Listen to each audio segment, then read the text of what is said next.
Dr. Hammer, a molecular geneticist, claims he has identified the God gene in human DNA.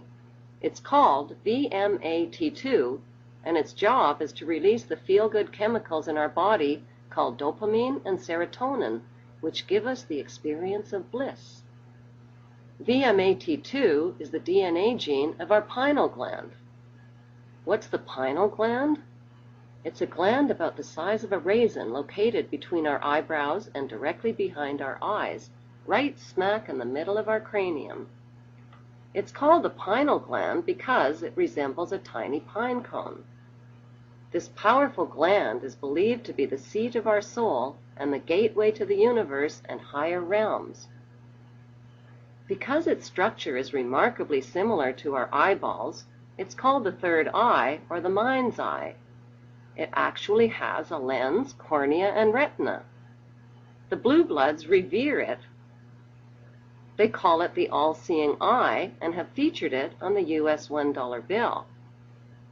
Strangely, our pineal gland, which is tucked away in the dark recesses of our brain, is bioluminescent and sensitive to light. Like a cell phone, it has a built-in wireless transmitter and is the connecting link between the physical and spiritual worlds and higher frequencies. By awakening our pineal gland, we can speed up our learning and memory abilities, enhance our intuition, wisdom, and creativity, trigger our psychic healing abilities, and experience bliss. The symbol of this pine cone-shaped gland is the pine cone.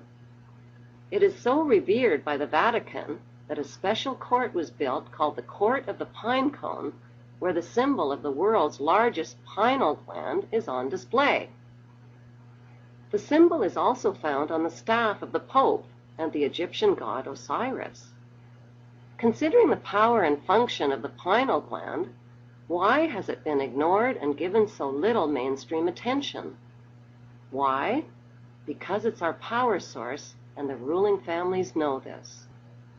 Medical science refers to the pineal gland as the atrophied third eye.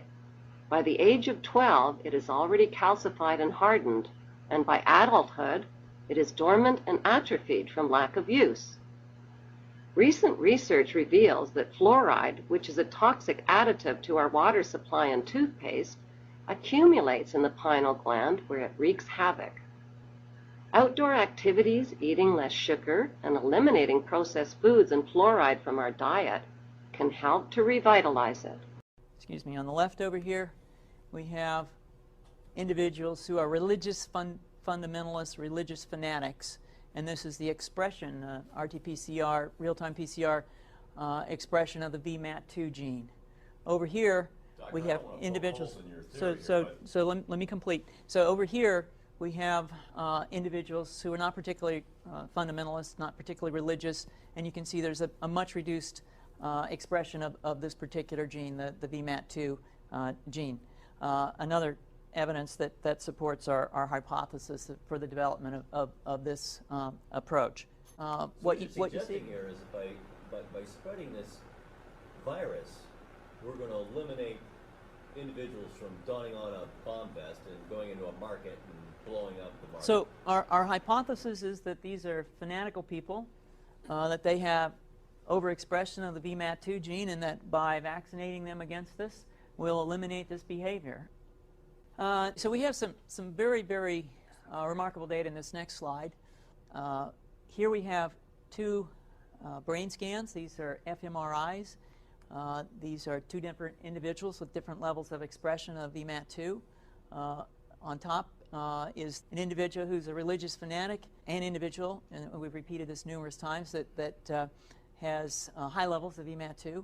Now, this individual down here who had low levels of the VMAT2 gene, this individual would self-describe as not particularly religious. In each case, these individuals were read a religious text. This individual lit up the right middle frontal gyrus, shown here, and that's a part of the brain that's associated with theory of mind. It's a part of the brain that has to do with intents and beliefs and desires. In contrast, in marked contrast, here's an individual who would not particularly self-describe as religious, and when they're read a religious text, what you see is that this part of the brain called the anterior insula lights up. This is a part of the brain that's associated with disgust or displeasure on hearing something. So you're suggesting I take a CT scan with me when I'm evaluating people to determine whether I put a bullet in their head? The data that I'm presenting here supports the concept that we're proposing, and I think that we would not propose to do CT scans or fMRIs on individuals out in the hinterlands of Afghanistan. The virus would immunize against this VMAT2 gene, and that would have the effect that you see here, which is it's essentially to turn a fanatic into a normal person. And we think that will have major effects in the Middle East. How would you suggest that this is going to be dispersed? The aerosol?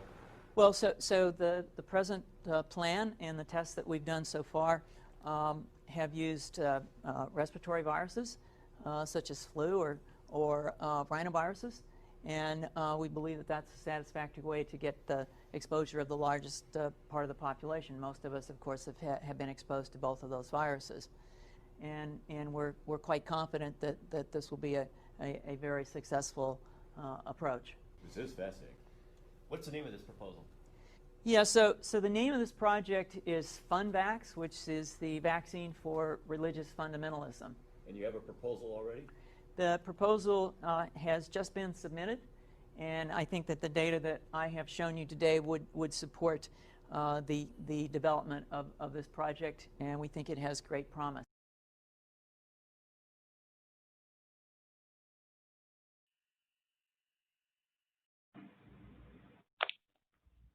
Yeah, Howard.